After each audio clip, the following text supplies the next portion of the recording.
Hola, ¿qué tal? Mucho gusto en saludarlos a todos. Estamos el día de hoy con Tim Leyendecker. Él es director de Feast, película que se encuentra en la competencia internacional de largometrajes de ficción. Me da mucho gusto recibirlo este día para platicar acerca de su película y poder compartir con ustedes acerca de la misma.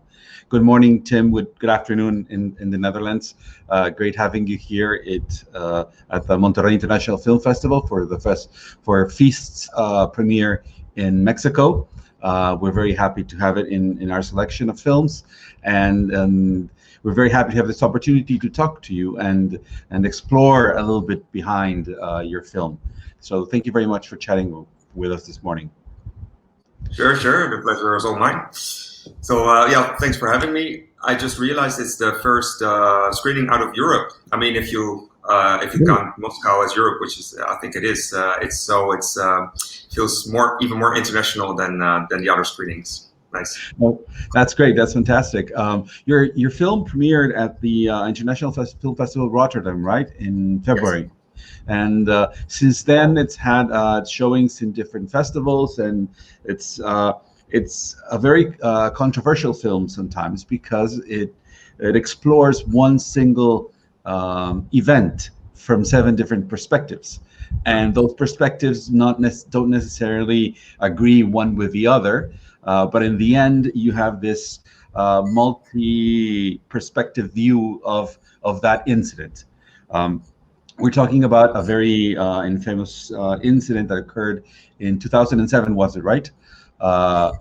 And that incident where some men got infected with HIV against their will and unbeknown to them because they weren't even aware of it, is the basis of your film.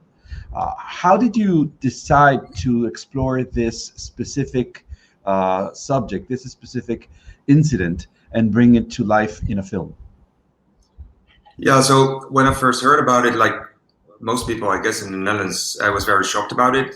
Like you said, so there were 3 men who invited other men to their homes for sex parties, and then they would poison drug their drinks, put drugs in their drinks, and then after that inject them with their own HIV-infected blood. And it was really beyond comprehension how you could do something to someone like that. And then, so the first when the news came out, for instance, there was this Dutch newspaper. It's right-wing, you could say a bit of a tabloid, but it's it's the best read newspaper in the Netherlands. And they had their headlines that said HIV monsters. So that was really, the tone was set. And I mean, it was hard to disagree in a way. But then the other news came out. I mean, there was more.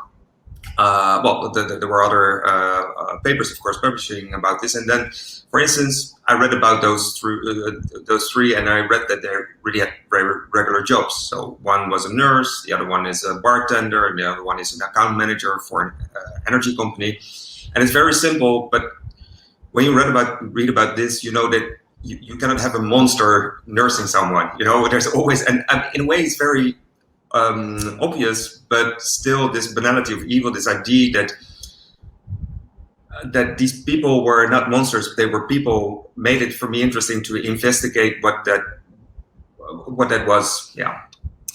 And then at the time I was reading the Symposium, or it's also translated as The Banquet by Plato, which is a text in which 6 men are trying to find a definition of eros, or love, or beauty, or truth. And then the 7th person of this contest, you could say, is Socrates. And what he says is, you all did a great job. Everybody was looking for, they'll make these beautiful monologues, and then he says, they're all great, but none of you really caught the truth. And this is logical, because the truth is always moving. It's always in an elliptic movement. And so this is where this idea for the film came about, that I wanted to combine this really horrible thing that happened with something really positive, as this looking for what is truth and beauty. And what I hope is that in between is what my film is. Yeah. And I think that is very interesting because maybe if you could mute your sound first. Yeah, great. I think it's very interesting because the way that you decided to construct the film, I now see that it could be related to the symposium, but in a sense, it isn't a documentary because it's not really focusing on the exact actual things that happened. It's addressing them. It's not a fiction because it's completely, based on reality as well. But I think it treads in the middle, and it explores exactly that point where you were saying about the truth and the morality aspects are also, intertwined in there. That scene with the botanical expert is amazing, and the things that she says about community, and those made me think about they were called, I think, the gifting parties in the 90s, where people would go to parties just to get infected with HIV, to get over the fear of getting HIV. And I think that also made in a sense in regards to the film. So how did you approach the 7 perspectives, and how do you think of having certain points of view and voices, to complement, and then at the end for the viewer to have one of the people that have seen it said that the film actually starts when it ends, because you leave the theater and there's all these ideas in your head and you have to make up your own mind about what you think of what you saw on screen. What was the truth or what was the morality of what you saw? So maybe you could guide us a little bit in that sense. Yeah. Well, I'm really happy to hear that, because what I really was looking for was to activate the viewer. So of course there are very different, you have different kind of films, and I like different strategies, but I was really looking for people to really have an active position while they were watching it. So the beginning that you're referring to is really like an exposition shot, in a way. I mean, I think I tell this whole story through objects.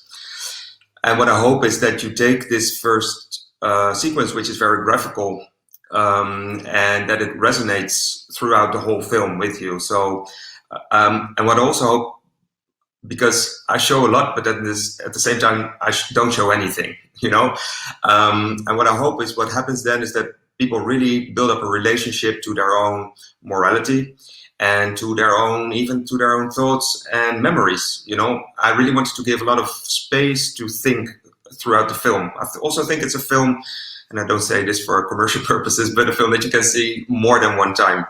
And I think you will see a different film. This is also what I got from that. So yeah, what we really tried was to tell this story in 7 sequences. This is what's analogous also with this these 7 monologues in Plato's Symposium, and just see how they would resonate into each other, and what one sequence would say of the other.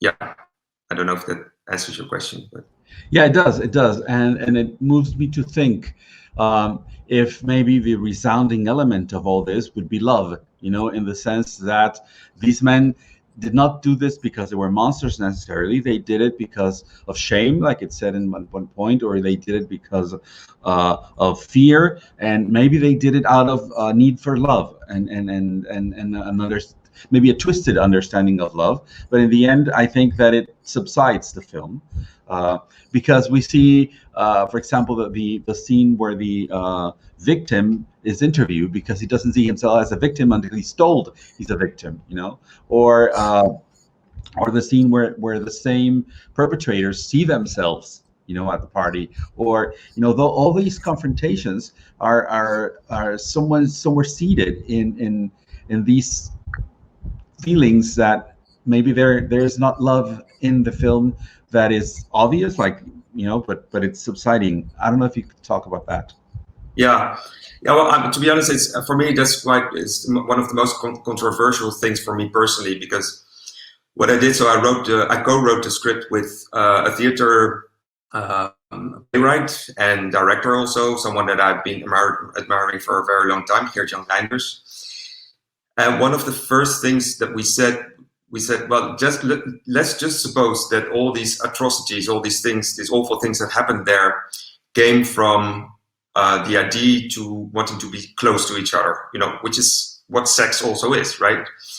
And then maybe you could even take it one step further back and put a template of love on that, like you said, and just see what happens when you combine these things, what that will bring. And yeah, this really is what the film is. And also you say, well, there are no monsters. No, true, but there have been really monstrous acts being played out there. So, I mean, for me, this is very obvious. What sometimes isn't obvious is, like you said, also who is a victim and who is a perpetrator. At the same time, I think that someone who has been sexually harassed or bodily, physically harassed, like 14 of the people that filed also this case, I mean, you can really say also that they're victims. Only in that process, there's a lot more happening than just being a victim or perpetrator. And I think what's really great about film and maybe about art in general is that you can stop time and say, what we're doing now is that it's not going to be in a 167, tweet or in a very short news clipping. We're just going to stop the time and we're going to just, walk around it and see what happens then. And not to be, disqualify myself but for me, it's really, I really wanted to offer a set of proposals more than a huge moral vehicle where I say, well, I think it's like this, because, well, if anything, I think it's really hard to make judgments in life. And I mean, during the making of this film, this also became very apparent to me. So this is also the process of making the film is also much what the film in the end is itself. Yes, I think that you're very, very right about that. And going back to what you said about contact and closeness, I think that this past year and a half has been especially tough in that sense. And I think that closeness and contact, particularly in the LGBT community, has been looked bad upon for many, many years. So I think that it's really a matter of closeness, of tenderness, of wanting to be close to somebody else that could be distorted and lead to, like you say, these monstrous acts that these men perpetrated. But I also want to ask you on the technical aspects of the film. Like you said, it's made in 7 different sequences. Why 7 different cinematographers? Why different, ways of looking at the scene? Well, exactly for that, I was interested in really working with 7 DOPs to see how 7 different sets of eyes would filter what they were seeing and would process that.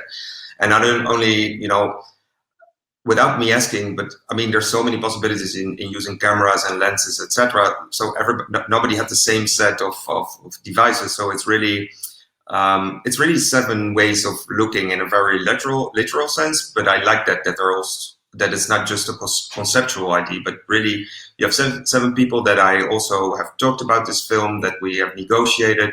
What happens when you make a film and talk to the DOP. It was interesting to have 7 of these conversations instead of 1. And I also worked with one DOP that I usually work with, and he was like, "Yep." I work with other DOP who said, "I can also have 7 different ways of photographing this." And I'm sure that that's possible, but I really wanted to have this 7 different views on it from 7 different DOPs. Which in one way also would represent the 7 different perspectives that the spectator at the theater could leave with. So I think that's very interesting, and I like what you say about one person being able to maybe have 7 different styles of shooting a scene, but not 7 different ways of approaching it, morally or conceptually, or that's very interesting. And also the part where you said about negotiating with the DOPs about what you thought the film was. How was your relationship with the actors? How did you work with the actors in terms of explaining to them who they were and what they were representing on screen? Well, also that is very different, very much with every sequence. So, for instance, the more the very staged sequence where the three perpetrators are observing themselves. We had quite elaborate rehearsal processes. And although the texts were more or less, well, no, they were really fixed already, but they're really theater actors. And for this sequence, I found it important to work with theater actors also because the dialogues are both very banal and very, well, you could say, well, of a higher level, of theatrical, you know, it's, I mean, or higher, what do you say? It's, well, a more elevated level. And for an actor to do that, I think it's good to have that luggage, you know, the baggage that you know what a classical text means and how you can combine that with something more mundane and something. So that was really a lot about well, trying things out, and but mainly also about discussing the content. And because it's also for me, so these dialogues in this sequence and in another sequence were written by Gert Jan, the theater author, and also for me. I mean, of course, we wrote it together, but still things became also apparent for me during the rehearsals. So that was really good. Are people seeing this interview before or after the film? Because I don't want to spoil. They could see it before, so let's try not to make major spoilers. No, because yeah, so because what you will see in the film is also that sometimes it's not very clear if someone is an actor or not, and this also played, of course, in rehearsals, etc. Yeah. And the film has been out for half a year now, a bit more than half a year. How has the reception been? When you have you been able to go to festivals and screen it with an audience, or has it all been digital? How has the reception been, and how has the public reacted to the film? Yeah, well, so the world premiere, like you said, was in Rotterdam in February, where everything was really in the Netherlands, like closed, and also everything was online. Well, the irony was that I'm from Rotterdam, and so I was maybe the only. Well, no, I was the only person there who would. I was there in person, so we would have like this talk in the studio instead from behind my own desktop. So, and that was. I mean, I don't want to go into how we suffer about you know, with the whole COVID thing, but I mean, for me, I've been working very long on this film, and coming from Rotterdam, it would have been so amazing to you know, share that with, you know, in a huge audience and etc. It didn't happen, but then it was screened at other festivals that had only online presentations, like Cinema de Rio, where it won a really beautiful prize, which was really terrific. But now the last few weeks I've been traveling a little bit, so I went to Thessaloniki, and well, in Greece, and to Prizren in Kosovo, where is DocuFest, and those were the first downright documentary festivals where they were shown. And I must say that the reception was different, I would say, from other audiences. I mean, not in general, but I had some other, in the sense that you really feel that I felt sometimes in the more documentary-related festivals that people really wanted to know about the stories, and were also sometimes even a bit annoyed by the fact that I didn't really, you know, expose a story as you should do that in a documentary. That there were inconsequences in the film, for instance. Well, for me, this is really not important at all, because, you know, the whole thing about subjectiveness is at the core of the film. So those were interesting discussions. Yeah, one of the things that I was maybe a little surprised with, well, which affected me a bit, was so there's also been written a lot about it since, which is great, because then really film becomes a dialogue, the dialogue that you want it to be also. And a very good paper in the Netherlands had a good review, but they also wrote that I made this film in defense of the perpetrators. And that for me was a bit, well, was painful, because it's really not what I intended to. But I think what I found out through that review and some other talks I had with people is that if you don't put yourself in a position where you defend the victim, you're immediately placed in the other camp, you know? So it's really hard to offer something that I wanted to offer with the film, because people always want to put you in a camp, and this is really what I didn't want to be. But yeah, this is what's happening sometimes. There's two very interesting things that you say there. The first one is that related to documentary, because your film could be read as both.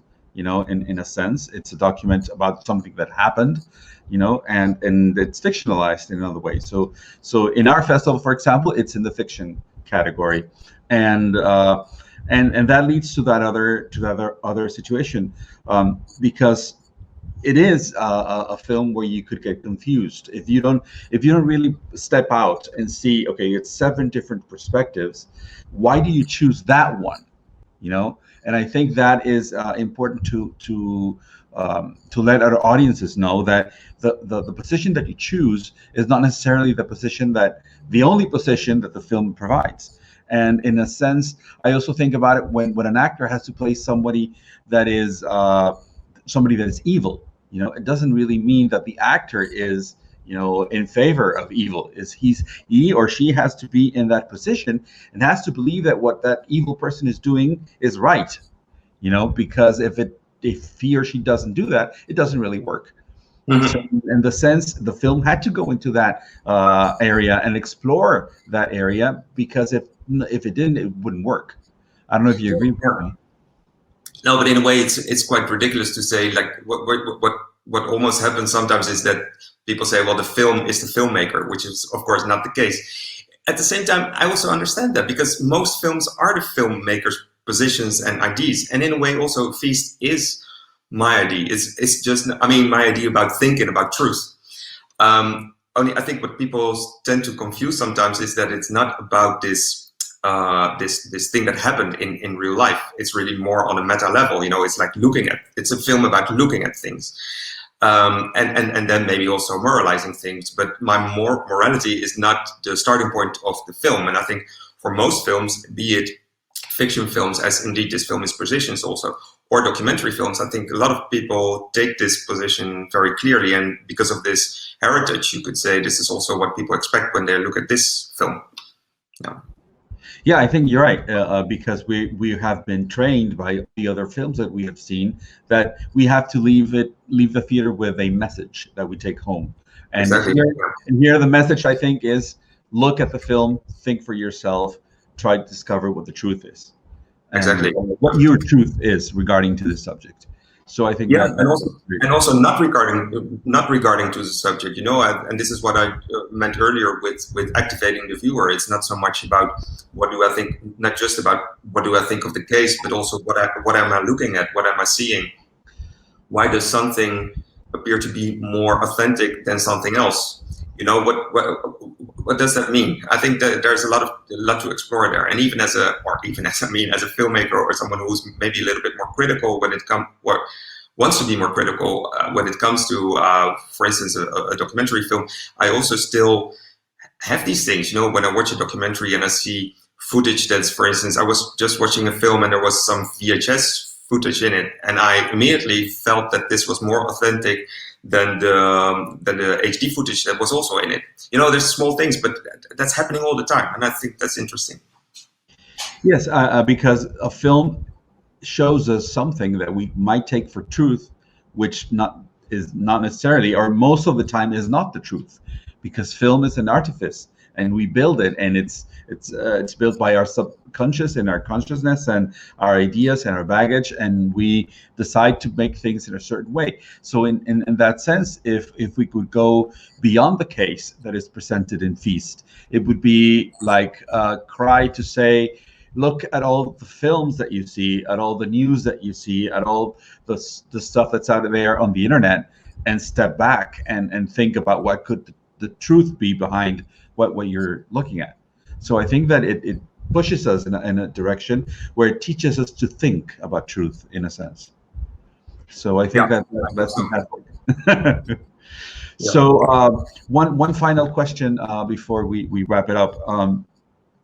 If Feast is a film that is to be appreciated by audiences here in Mexico, what would they have to focus more on? I mean, we've discussed many things that they have to focus on, but if they wanted to go into the theater and say, okay, I really want to have the best of this film when I leave, what should they look at? That's an interesting question. I think once you have the first sequence and you let that sink in, and I hope I provided enough time to do that. Let it go from there. You know, the sequence after that is very verbal. There's a lot of dialogue in that, and sometimes people tend to be a bit intimidated by that. Don't let it intimidate you. You know, see it as poetry. You can go in and out and take from it what you want yourself. I mean, I think the ideas in the film are in the film, and don't worry so much about following a plot or whatever. Just be, you can be sure that you will have it's important to have your own experience. It's not about what I intended the film to be. It's really how you as a viewer experience the film. So anything goes, actually. Thank you very much, Tim, for your time. And for audiences, I think that it is one of the most original films that we've had in the festival in the past few years, and it's definitely one that is provoking, and definitely one that is moving in a direction of non-judgmental thinking and looking for the truth. And I think that is very, very interesting in these times where everything seems to be polarized and everything seems to be as seen as only one truth. So thank you very much, Tim, for being here with us, and hope that the audiences go to the film theater and to the digital screening groups. Actually, it's not in the theaters, but thank you very much again, and we'll be hoping that people enjoy your film at the screenings. Thank you again. Thank you very much.